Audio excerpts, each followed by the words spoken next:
بسم الله الرحمن الرحيم. إن الحمد لله نحمده ونستعينه ونستغفره ونعوذ بالله من شرور أنفسنا وسيئات أعمالنا. من يهده الله فلا مضل له ومن يضلل فلا هادي له. وأشهد أن لا إله إلا الله وحده لا شريك له وأشهد أن محمدا عبده ورسوله.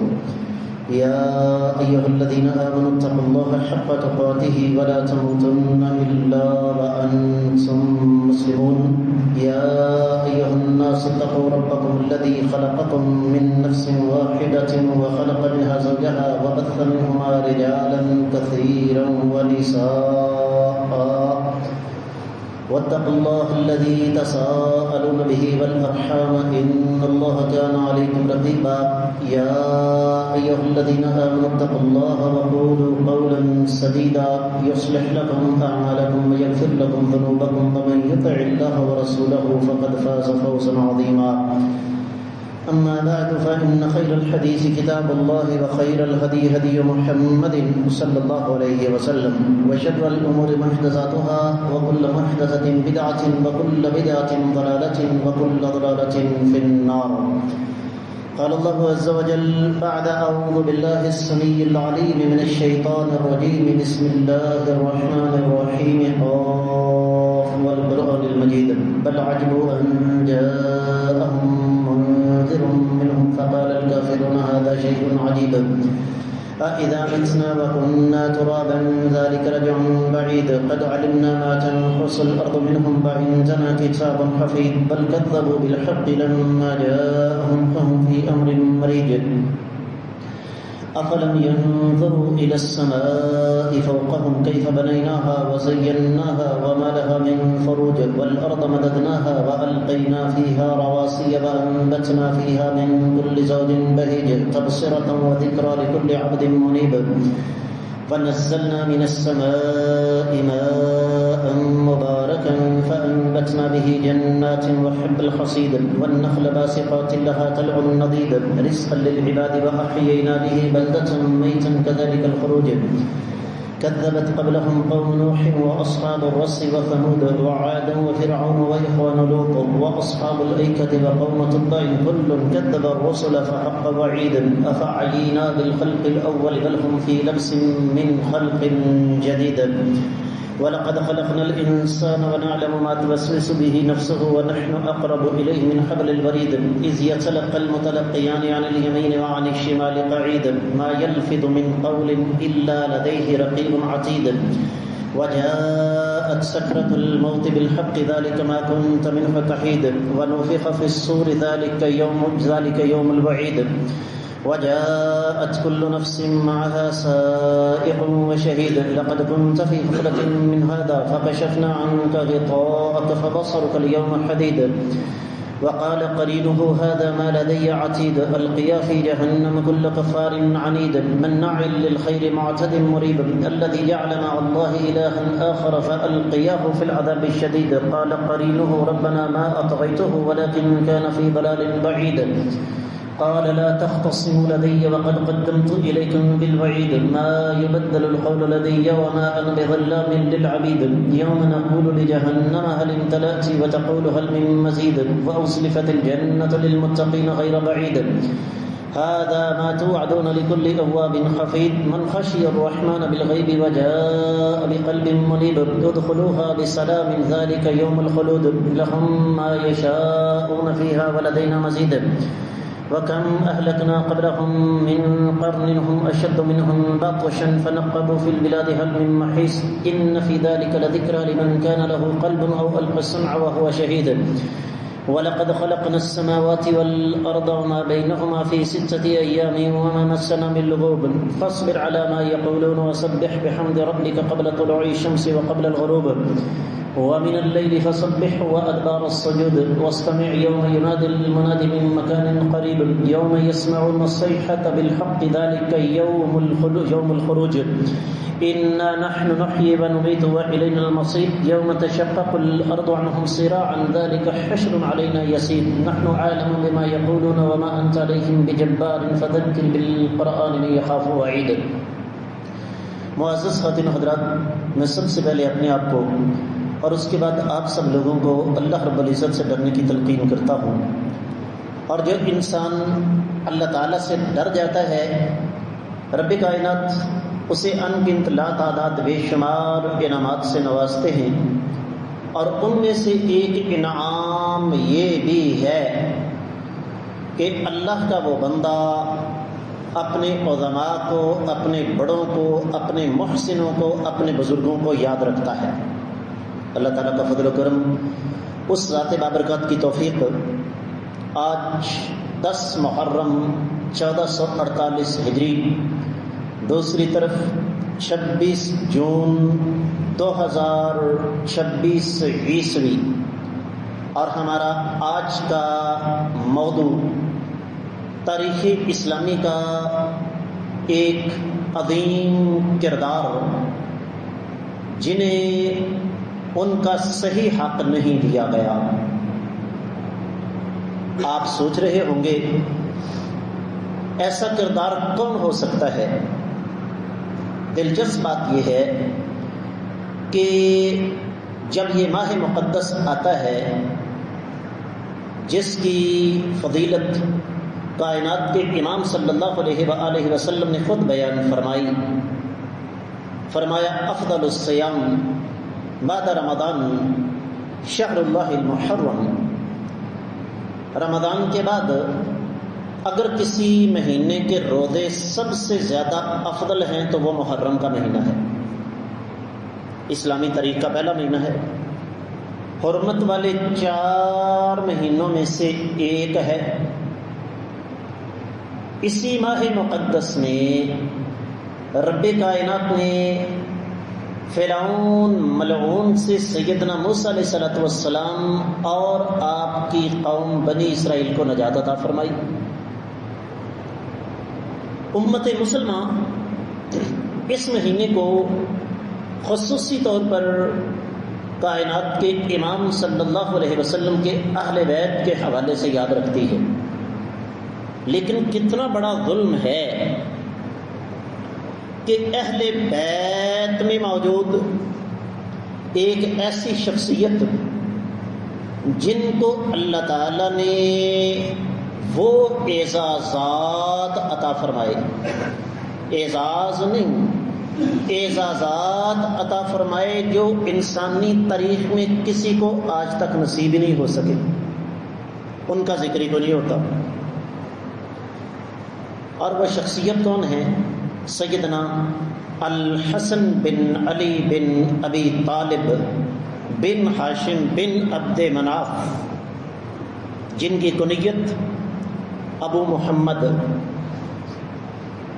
جو امام تھے، سردار تھے، نبی کریم صلی اللہ علیہ وآلہ وسلم کے پہلے مرد نواسے تھے،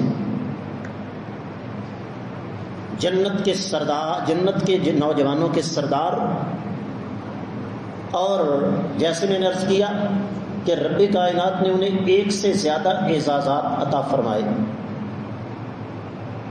جس چیز کو آج کی سائنس ثابت کر رہی ہے، سیدنا حسن رضی اللہ تعالی عنہ اس چیز کی منہ بولتی تصویر آج سے 1500 سال پہلے تھے.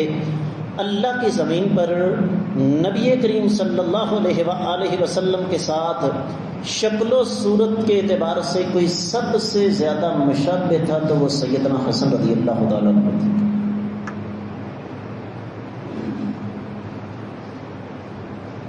آگے جا کے میں بتاؤں گا. 15 رمضان 3 ہجری کو پیدا ہوئے. کائنات کے امام صلی اللہ علیہ وآلہ وسلم نے بذات خود گٹی دی. اور دوسرا اعزاز آقا علیہ السلام نے بذات خود ان کا نام نامی اسم گرامی حسن رکھا. آپ نے والدین کی سب سے بڑی اولاد اور اللہ کے رسول صلی اللہ علیہ وسلم کو سیدنا حسن رضی اللہ تعالیٰ عنہ کے ساتھ کمال درجے کا پیار تھا.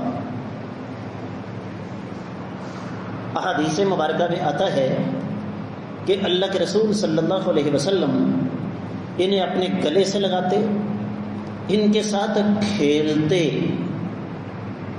اور کئی دفعہ، ایک دفعہ نہیں، کئی دفعہ ایسا ہوا کہ آقا علیہ السلام سجدے میں ہیں، یہ آقا علیہ صلوٰت والسلام کی کمر مبارک پر سوار ہو گئے، اللہ کے رسول صلی اللہ علیہ وآلہ وسلم نے اپنے سجدے کو لمبا کر دیا۔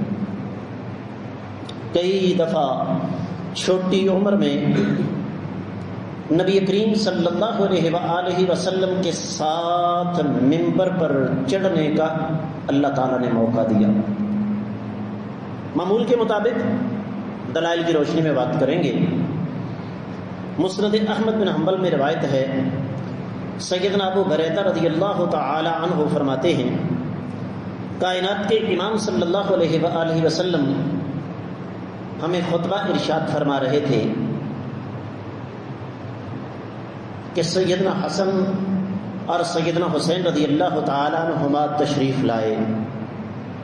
آپ علیہ الصلوۃ والسلام منبر سے نیچے تشریف لائے، آپ نے دونوں کو اٹھایا اور فرمایا صدق اللہ ورسولہ، اللہ اور اس کے رسول صلی اللہ علیہ وسلم کی بات سچی ہے، انما اموالکم و اولادکم فتنہ۔ سورہ تغابن کی 15ویں آیت آقا علیہ الصلوۃ والسلام نے تلاوت فرمائی کہ بلا شبہ تمہارے مال اور تمہاری اولاد تمہارے لیے آزمائش ہے۔ بھول نہ جاؤ، آج کی سائنس یہ کہتی ہے کہ یہ جو شکل و شباہت کا معاملہ ہے، یہ ایک سے زیادہ نسلوں تک آگے جاتا ہے،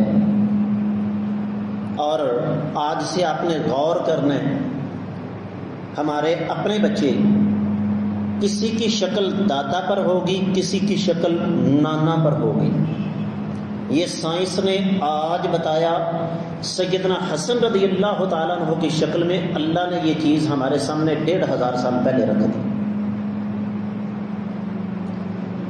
اور ایک حدیث جو صحیح بخاری میں ہے، میں دعوے کے ساتھ کہتا ہوں آپ نے آج سے پہلے نہیں سنی ہوگی، سیدنا عقبہ بن حارث رضی اللہ تعالیٰ عنہ راوی ہیں، فرماتے ہیں کہ کائنات کے امام صلی اللہ علیہ وسلم کی وفات کو چند راتیں گزری تھیں کہ صدیق کائنات رضی اللہ تعالی عنہ نے عصر کی نماز پڑھائی۔ تو جب عصر کی نماز پڑھا کر باہر نکلے تو دیکھا کہ سیدنا حسن رضی اللہ تعالیٰ عنہ کھیل رہے ہیں۔ نبی علیہ السلام کی وفات کے وقت سیدنا حسن رضی اللہ تعالیٰ عنہ کی عمر 7 سال تھی، تو 7 سال کا بچہ کھیلے گئے، وہ گاڑیاں تو نہیں نہ چلائے گا، تو فوری طور پر بیٹھ گئے، ان کو اٹھایا اور کیا فرمایا، بے ابی شبیہ بالنبی صلی اللہ علیہ وسلم،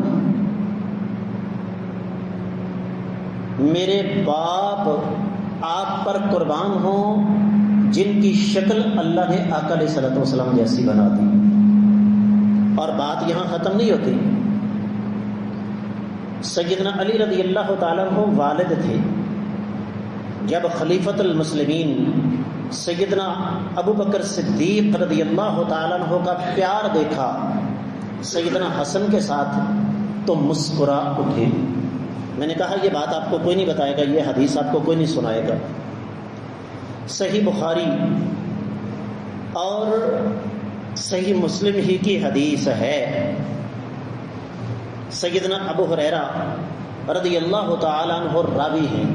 میں نے اس موضوع کا انتخاب آج اس وجہ سے بھی کیا ہے کہ ہمارے سامنے ایک تصویر رکھی جاتی ہے کہ گویا صحابہ کرام رضوان اللہ علیہم اجمعین ان کا اہل بیت کے ساتھ کوئی اتنا خاص لگاؤ نہیں تھا۔ یہ احادیث اس نقطہ نظر کو جھٹلائیں گی۔ یہ کیسے ہو سکتا ہے کہ تربیت نبی علیہ الصلوۃ والسلام نے کی ہو اور صحابہ کرام آقا علیہ الصلوۃ والسلام پر تو جان چھڑکیں، لیکن اہل بیت کے ساتھ لگاؤ نہ ہو، یہ بات عقلی طور پر بھی غلط ہے، نقلی طور پر بھی غلط ہے۔ عقل بھی اس بات کو تسلیم نہیں کرتی اور دلائل بھی اس بات کو تسلیم نہیں کرتے۔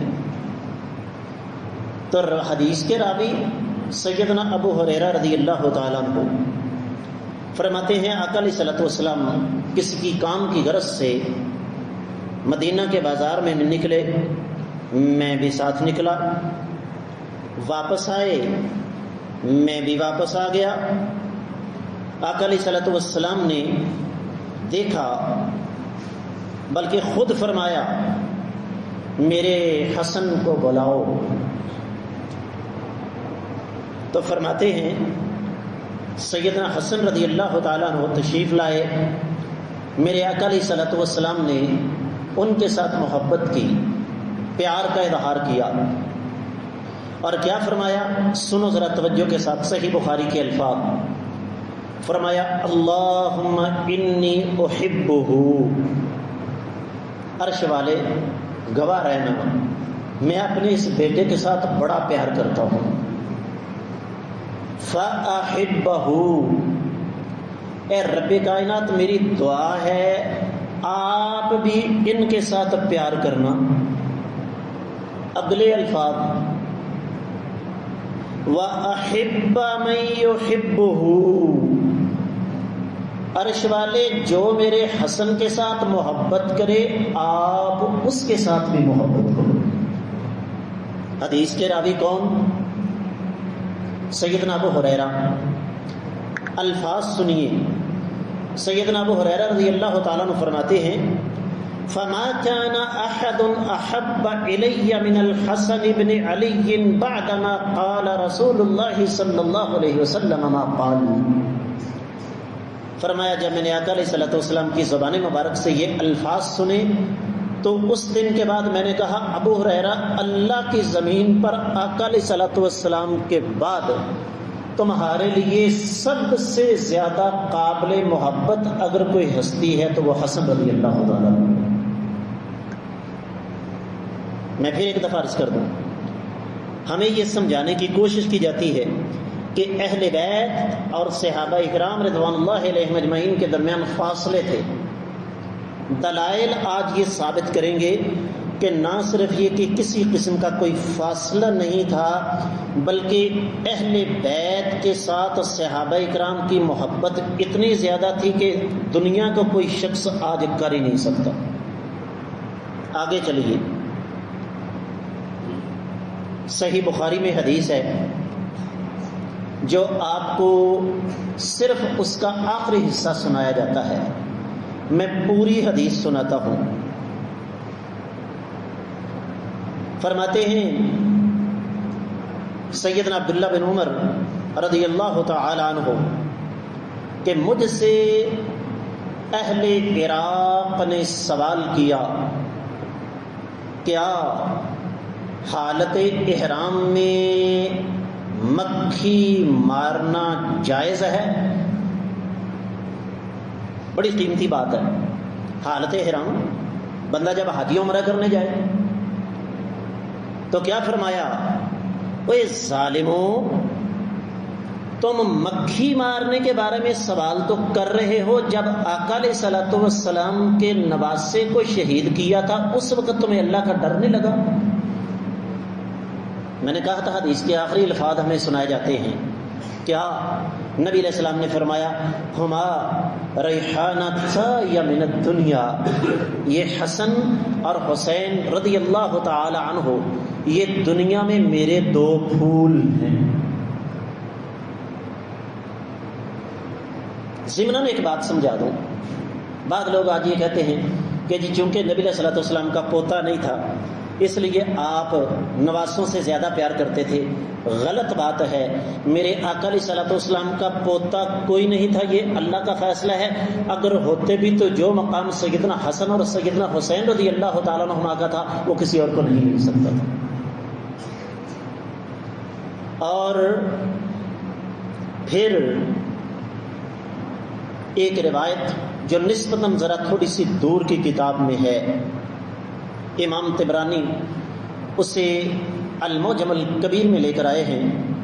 حدیث کے راوی سیدنا ابو ایوب انصاری ہیں رضی اللہ تعالی عنہ۔ فرماتے ہیں میں آقا علیہ السلام کی خدمت میں حاضر ہوا اور میں نے دیکھا کہ آقا علیہ السلام کے حجرے میں سیدنا حسن اور سیدنا حسین رضی اللہ تعالیٰ عنہما کھیل رہے ہیں۔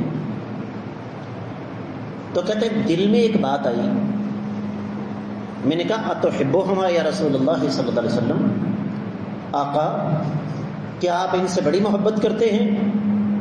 فرمایا وَكَيْفَ لَا أُحِبُّهُمَا وَهُمَا رَيْحَانَةٌ سَائِيَةٌ مِنَ الدُّنْيَا أَشُمُّهُمَا، میں ان سے محبت کیوں نہ کروں، یہ تو میرے دو پھول ہیں جن کو میں ہمیشہ سونگھتا رہتا ہوں۔ اور مسند احمد بن حنبل کی معروف روایت ہے، سیدنا ابو سعید خدری رضی اللہ تعالیٰ عنہ راوی ہیں، آقا علیہ الصلوۃ والسلام نے ارشاد فرمایا الحسن والحسین سیدا شباب اہل الجنہ، میرا حسن اور میرا حسین رضی اللہ تعالی عنہما یہ جنت کے نوجوانوں کے سردار ہوں گے۔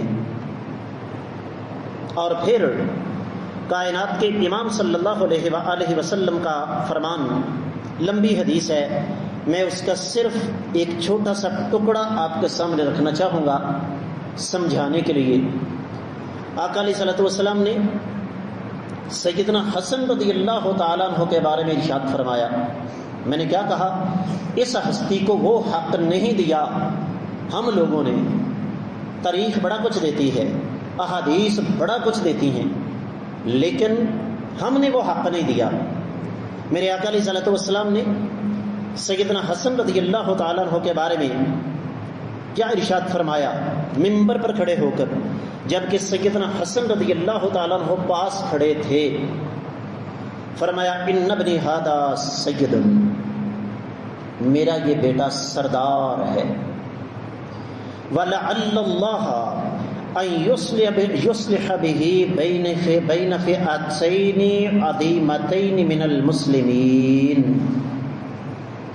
میں اپنے اللہ سے اس بات کے بارے میں پر امید ہوں کہ یہ میرا بیٹا میری امت کے دو بڑے گروہوں کے درمیان صلح کروا دے گا۔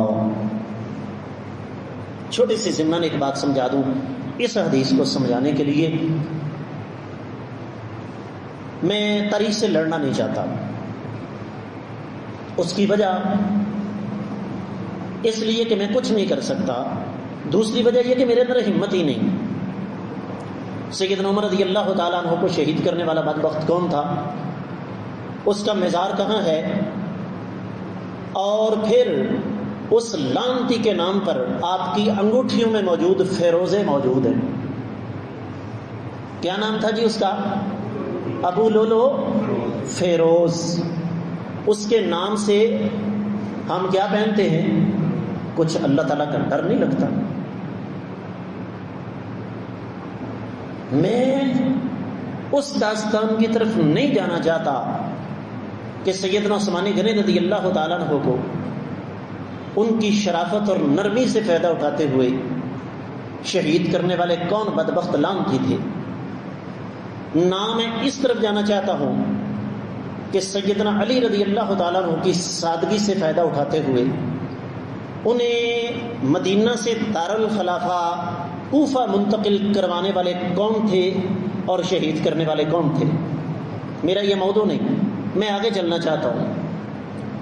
جب سیدنا علی رضی اللہ تعالیٰ عنہ شہید ہوئے ہیں، ہمیں عام طور پر سمجھایا جاتا ہے کہ خلافت سنبھالی سیدنا امیر معاویہ رضی اللہ تعالیٰ عنہ نے۔ اگر اس بات کو تسلیم کر لیا جائے تو نبی علیہ الصلوۃ والسلام کی اس حدیث میں کہ میرے بعد 30 سال خلافت رہے گی، یہ 30 سال کبھی پورے نہیں ہوتے۔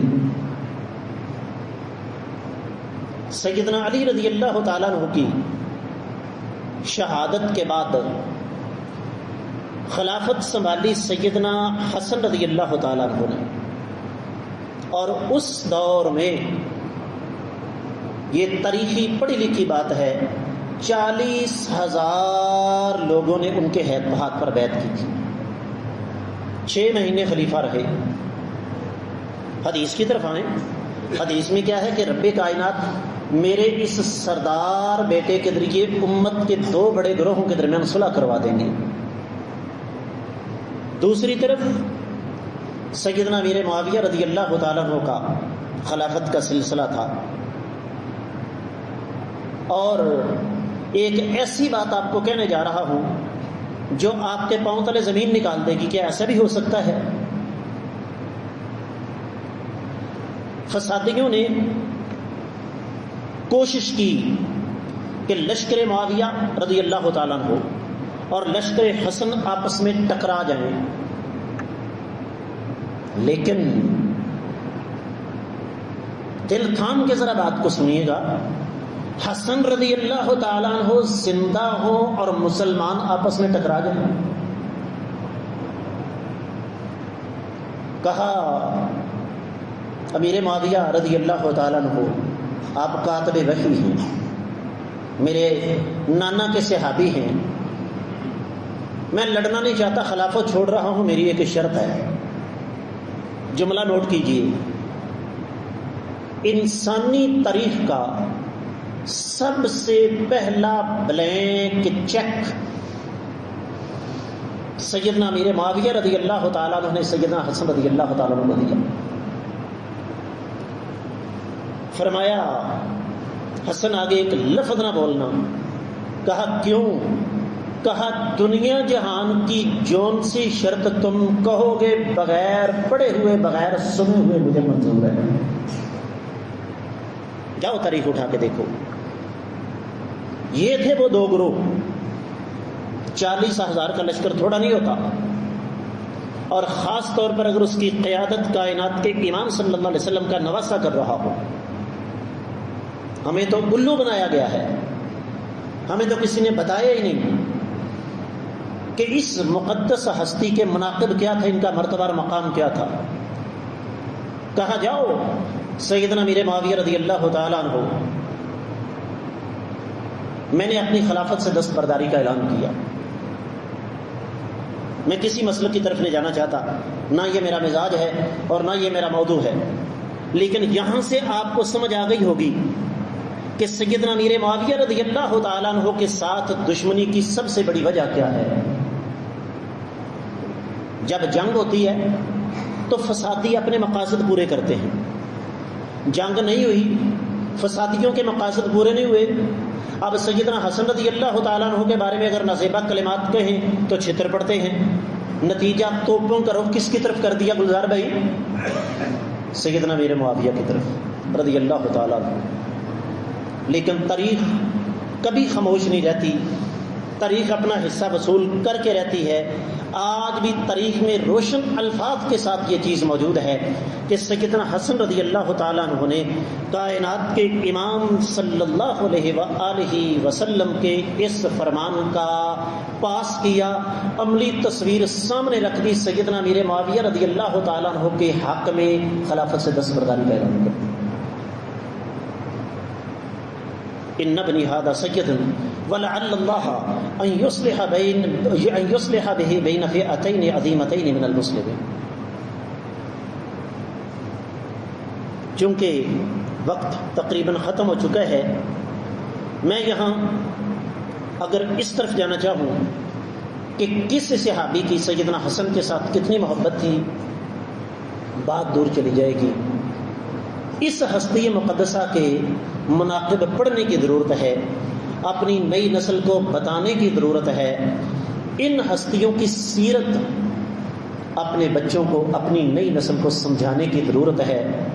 اس لیے کہ ان کا تعلق آقا علیہ السلام کے ساتھ صرف صحابی کا نہیں, صحابی ہونے کے ساتھ ساتھ نواسے کا بھی تھا, ہم شکل ہونے کا بھی تھا. اور یہ تھے وہ 2 اعزاز جو رب کائنات نے اس شخصیت کو سیدنا حسن رضی اللہ تعالیٰ عنہ کو دیے. ایک تو یہ کہ کائنات کے امام صلی اللہ علیہ وسلم کی شریعت ہے, دوسرا اسلامی تاریخ میں آج تک اتنی بڑی جنگ کو کوئی ایک فرد واحد نہیں ٹال سکا. یہ اعزاز حاصل ہے تو سیدنا حسن رضی اللہ تعالیٰ عنہ کو حاصل ہے. اللہ تعالیٰ ہمیں ان کی سیرت کو پڑھ کر سمجھ کر عمل کرنے کی توفیق عطا فرمائے. وما علی الا البلاغ المبین.